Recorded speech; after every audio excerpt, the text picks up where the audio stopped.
mau bahas berkaitan dengan bahan knowledge management atau manajemen pengetahuan. Saya akan awali dengan pernyataan dari John Dewey. Dia bilang begini, education as well as knowledge is not preparation for life, they are life themselves. Yang artinya pendidikan adalah pengetahuan. Ini bukan persiapan buat hidup, tetapi adalah hidup itu sendiri. So, education adalah hidup. Nah, John Dewey ini adalah seorang filsuf yang memang lebih banyak juga berkiprah di bidang pendidikan. Perusahaan yang unggul akan dibandingkan dengan yang lain adalah perusahaan yang selalu bersahabat dan melakukan update terhadap informasi. Nah, saya yakin saudara-saudara semua juga setuju dengan hal ini, gitu. Karena kalau yang up to date ya, atau update dengan informasi, dia akan juga memiliki keunggulan dibandingkan perusahaan-perusahaan yang lain. Nah, knowledge management ini ada beberapa definisi. Antara lain adalah knowledge management is framework for designing and organization goals, structures, and processes so that the organization can use what it knows to learn and to create value for its customer and community. Jadi artinya ketika kita bicara tentang manajemen pengetahuan, itu juga merupakan kerangka yang didesain untuk tujuan organisasi, struktur, serta proses di dalam organisasi itu.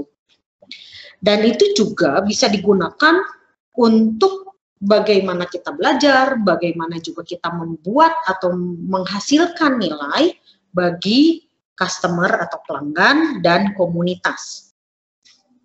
Lalu knowledge management is creating value by leveraging intangible asset.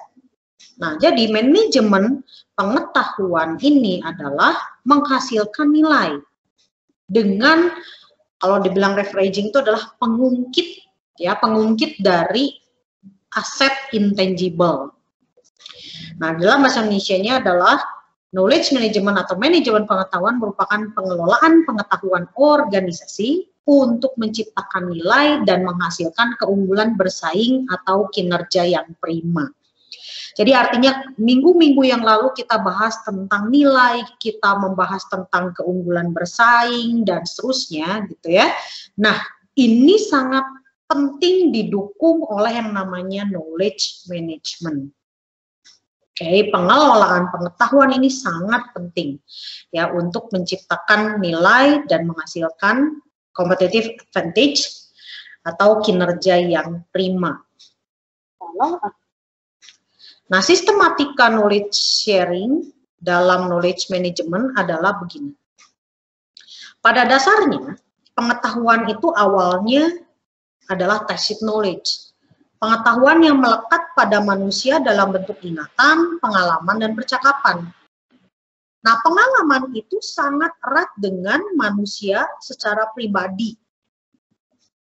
Percakapan dia dengan seseorang, sometimes juga adalah self-talk gitu ya, percakapan dalam pribadi.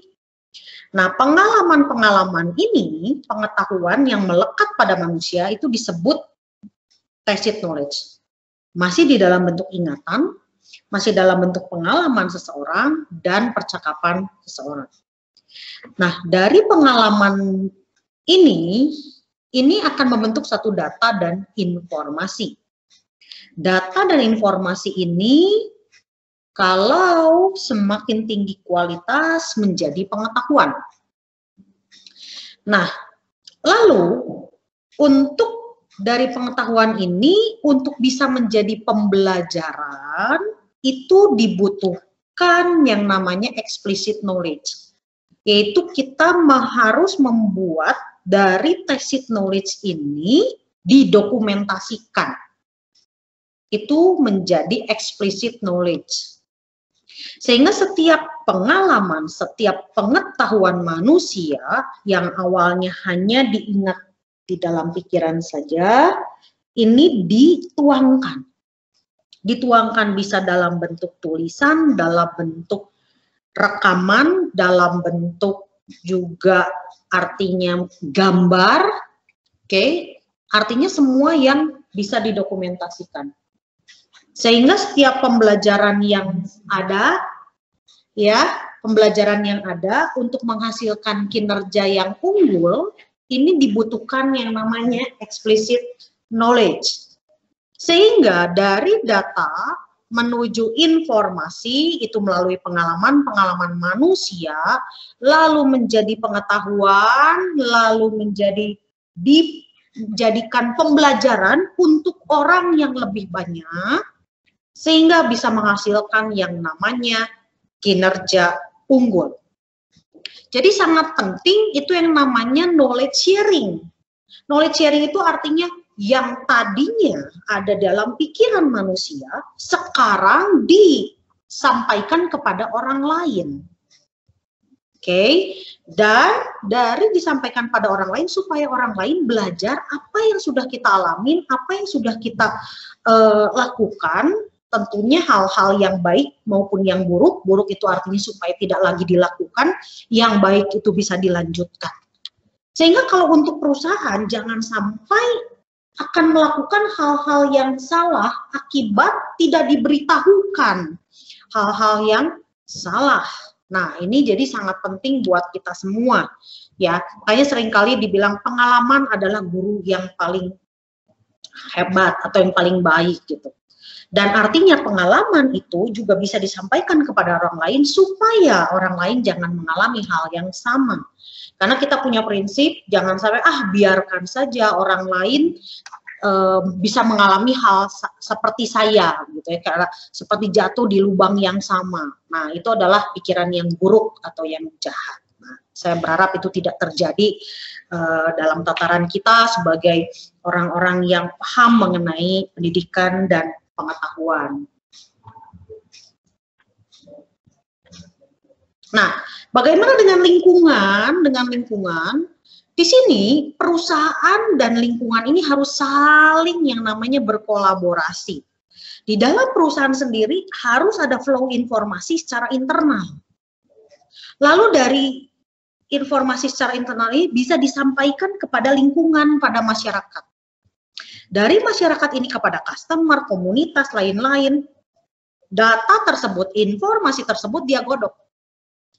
Dan setelah digodok, itu nanti akan memberikan feedback ya atau umpan balik dari lingkungan kepada perusahaan.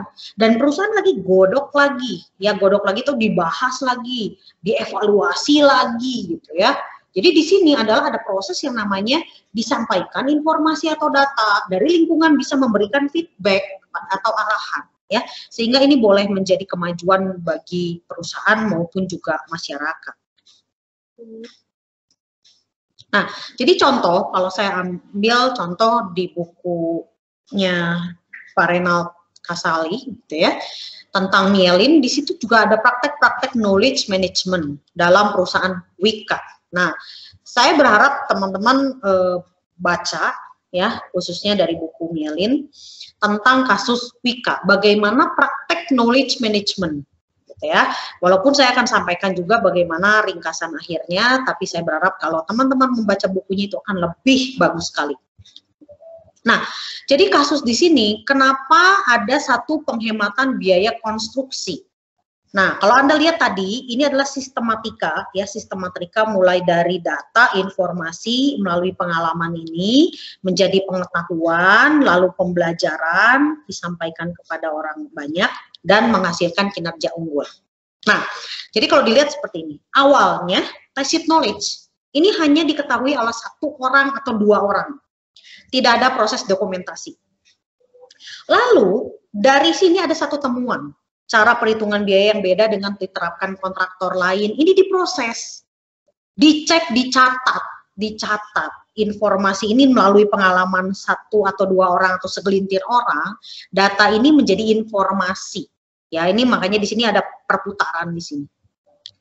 Nah, analisis ini analisis mendalamnya dilakukan melalui diskusi. Nah, diskusinya juga harus dilihat gitu, dicek lagi, benarkah perhitungan itu gitu ya. Karena begitu sudah disampaikan, berarti orang bisa menilai gitu, orang bisa menilai. Nah, setelah itu ada teknik perhitungan biaya konstruksi yang bisa menghemat 2%. Nah, selama tidak disebar dan tidak diupload, itu hanya jadi tacit knowledge. Namun kalau sudah menjadi informasi gitu ya, lalu dijadikan pengetahuan, lalu diajarkan kepada orang lain, disebarkan kepada orang lain. Inilah yang dimaksud dengan explicit knowledge. Pengetahuan yang tadinya hanya diketahui segelintir orang disampaikan di dalam tim, ya, tim di dalam perusahaan. Oke, sehingga dari pembelajaran ini akan menghasilkan yang namanya kinerja unggul. Jadi kinerja unggul atau kinerja yang bagus ini karena ada sharing knowledge dalam bentuk arsip, tulisan, dan Wika punya keunggulan bersaing low cost karena biaya konstruksinya lebih hemat 2% dibanding pesaing. Ya, jangan lihat 2%-nya. Kalau 1 miliar 2% dari 1 miliar berapa gitu ya. Nah, jadi jangan lihat dari persen, tetapi kalau sudah konstruksi 2% itu sangat berefek. Oke, so itu adalah bagian dari knowledge management ya, sehingga saya memberikan kata-kata mutiara terakhir adalah perusahaan yang akan unggul dibandingkan dengan yang lain adalah perusahaan yang selalu bersahabat dan melakukan update terhadap informasi. Nah, itu sekian dari saya. Jika ada yang mau ditanyakan, silahkan. Terima kasih.